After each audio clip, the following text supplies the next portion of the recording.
EPS 95 पेंशनरों के लिए एक बहुत ही बड़ी अपडेट जारी हुई है जो आपके साथ शेयर करूंगा। क्या कुछ बड़ी खबर निकल कर आ रही है। 7,500 पेंशन प्लस डीए पर लोकसभा से बड़ा ऐलान। तो आप सभी ईपीएस 95 के पेंशनर्स हैं तो वीडियो के आगे जरूर देखना। मैं आपके साथ स्टेप बाय स्टेप पूरी जानकारी शेयर करता हूँ। देखो, मेरा काम है आप तक सही न्यूज़ पहुँचाना। लोकसभा में ईपीएस 95 पेंशन भोगियों की न्यूनतम पेंशन का मुद्दा उठाया गया। संसदीय श्री एराज ने सरकार से न्यूनतम पेंशन बढ़ाने की मांग की तथा पेंशन भोगियों के हित में सरकार से सवाल पूछे, जिसका जवाब श्रम एवं रोजगार मंत्री मंत्रालय की तरफ से दिया गया। तो चलिए जानते हैं पूरी खबर किस प्रकार निकल कर आ रही है, क्या कुछ सवाल उठाया गया और क्या कुछ आगे बातें हुई। लोकसभा में सांसद श्री ए राजा ने सरकार से पूछा कि क्या श्रम और रोजगार मंत्री ये बताने की कृपा करेंगे कि इस सरकार ने कर्मचारियों की भविष्य निधि यानी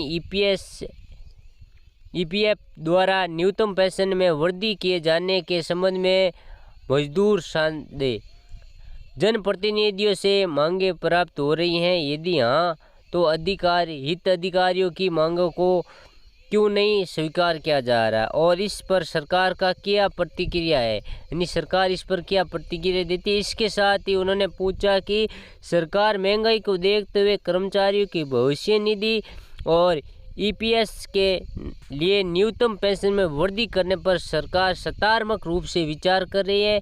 यदि हाँ तो इसके संबंध में व्यवहार क्यों करे। और आपको बता दूं कि इसका कहना जो इन्होंने कहा है कि संसद में कि भाई आप यदि करना चाहते हो ईपीएस 95 पेंशनों की मांगे स्वीकार, एक महंगाई भत्ता और एक कम पेंशन मिल रही है तो ज़्यादा पेंशन बढ़ोतरी को लेकर यदि आप मांग करना चाहते हैं स्वीकार तो कब करेंगे, इसी घोषणा कब तक की जाने की संभावना है। यानी उन्होंने एक प्रश्न पूछा तो उन्होंने जवाब क्या दिया मैं आपके साथ शेयर करता हूँ। ये वीडियो आपके लिए बहुत ही ज़रूरी है, चाहे वीडियो 2 मिनट का बड़ा भी क्यों नहीं हो जाए, लेकिन आपको पूरा ज़रूर देखना है। इसका जवाब श्रम और रोजगार मंत्री ने दिया।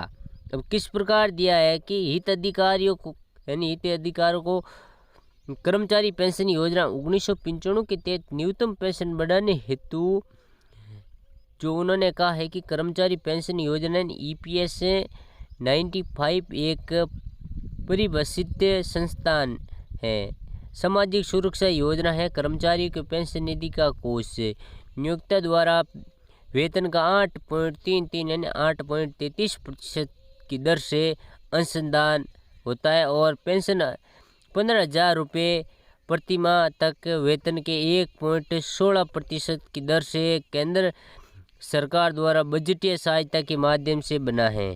योजना के तहत सभी लोगों का भुगतान इस प्रकार के संचालित राशि की जाती है। ईपीएस 95 और पैरा के 32 के तहत योजना अधिदेशित और निधि के मूल्यांकन के अनुसार निधि का मूल्य वार्षिक आधार पर किया जाता है। तो मैंने आपके साथ शेयर कर लिया क्या कुछ है और क्या कुछ नहीं है। जो आगे आपकी पेंशन बढ़ोतरी की मांग चल रही है, जैसे 7,500 पेंशन डीए देने का सवाल नहीं उठाया, अब ये सवाल नहीं उठाया गया। देखो, कर्मचारी पेंशन योजना 1995 के तहत यानी ईपीएस 95 के तहत पेंशन भोगियों की मांगों पर विचार करते हुए सरकार द्वारा ईपीएस 95 के पूर्ण मूल्यांकन और समीक्षा के लिए एक उच्च अधिकार प्राप्त निगरानी समिति का गठन किया गया। समिति ने ईपीएस 95 के तहत महंगाई भत्ते में मुद्दे पर विचार किया और अन्य बातें के साथ साथ सुझाव दिया कि स्थिति को देखते हुए ईपीएस 95 के स्वीकार्य की पेंशन को जीवन को यापन लगातार सुखांश से जोड़ने का व्यवसाय नहीं है, इसलिए ईपीएस 95 प्लस यानी 7,500 पेंशन प्लस डीए देने का सवाल नहीं उठाया गया है। जो आपके साथ जो न्यूज़ निकल कर आ रही है मैंने आपके साथ शेयर की तो आप इस न्यूज़ के माध्यम से समझ चुके हैं। देखो, कुछ ऐसे बातें होती है जो पढ़ने में आसान होती है लेकिन समझ पाना एक बड़ा मुश्किल होता है। तो मेरा काम है आप तक एकदम सही न्यूज़ पहुंचाना। जो आगे क्या कुछ होता है, अब आंदोलन भी छिड़ चुका है तो आंदोलन भी हो रहा है, इसी के बीच क्या हमें देखने को मिलता है आपके साथ समय समय पर शेयर करता रहूँगा। तो आप चैनल पर पहली बार आए तो लीचू खबरी यूट्यूब चैनल को सब्सक्राइब अवश्य कर ले साथियों।